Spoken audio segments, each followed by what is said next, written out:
2015 থেকে 2018 ফুটবল বিশ্বের বুকে ঝড় তুলেছিলেন এক তরুণ, নাম ডেলে আলি।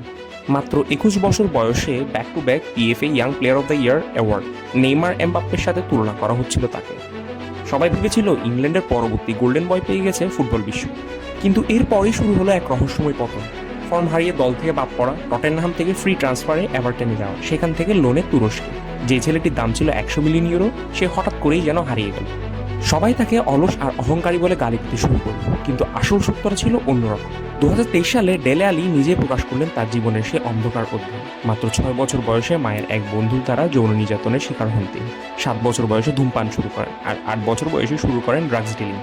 11 বছর বয়সে তাকে ব্রিজ থেকে ঝুলিয়ে দেওয়া হয়েছিল। ফুটবল যখন তার একমাত্র আশ্রয় ছিল, ইনজুরির কারণে সেটাও যখন কেটে নেওয়া হলো, তিনি তখন ঘুমের ওষুধের উপর আসক্ত হয়ে পড়েন। এমনকি মানসিক ট্রমা কাটাতে তাকে রিহাব সেন্টারেও যেতে হয়েছিল। আমরা স্ক্রিনে শুধু খেলোয়াড়দের পারফরমেন্স দেখি, কিন্তু তাদের পেছনের মানসিক লড়াইটা দেখতে পাই না। ডেলে আলি প্রমাণ করেছেন ট্রমা যতই গভীর হোক, লড়াই থামানো যাবে না। আজ তিনি মাঠে ফেরার জন্য আবার লড়াই করছেন।